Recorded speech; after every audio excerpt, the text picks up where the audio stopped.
Детскиот ликовен центар во соработка со Друштвото за управување со пакување и отпад од пакување Евроекопак 14 години поред ја организираат веќе традиционалната меѓународна изложба за деца и младинци Творење и креирање дела од отпад од пакување, која се одржува во просториите на Кинотека на Македонија. Примарноста на оваа манифестација е едукација и градење на еколошката свест кај младите генерации од нашава земја, но воедно и поттикнување на неограничената креативност на младите и создавање инвентивни ликовни творби кои поттикнуваат чиста и здрава животна средина.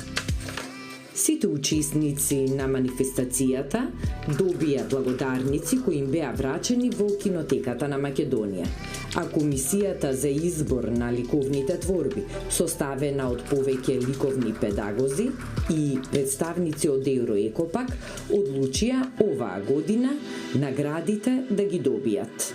Општинското основно училиште Димча Ангелов Габерот од Емиркапија, гран при награда за групна творба. Првото место го добија Анастасија Вилковска од Општинското основно училиште Вера Циривири Трена од Скопје. Второто место го доби Матеа Карпузовска од СУГС Ѓорги Димитров Скопје.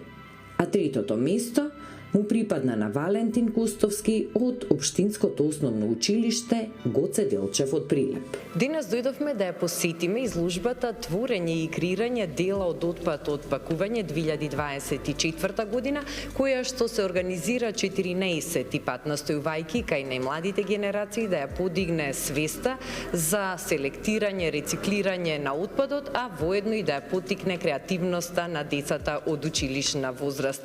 Организатор на ова 14 годишна традиција е Евроекопак, а во следниве минути разговараме со управителот на Евроекопак, господинот Лука Луковски. Пред се честитки за уште една успешно реализирана активност која што прирасна во една навистина прекрасна традиција која од година в година очигледно предизвикува се повеќе интерес кај децата. Да, здраво, да. Ова е настан кој што го одржуваме 14 пат поред и станува се помасовен и помасовен. Како што гледате, има многу ови творби и целта е да ги вклучиме и најмладите во тој процес за грижа на животната средина и селектирање, рециклирање и така натаму. Колку ова влијае на развивање на свеста кај нашите млади генерации за важноста на рециклирање и селектирање на отпадот? Па вака, добро се, они се уште млади, иако оваа година имаме баш различни генерации, од најмлади до средни училишта, така да овој настан допринесува за развивање на свеста на најмладите и се надеваме дека тоа ќе го применуваат во секојдневието и грижата за животната средина ќе се зголеми.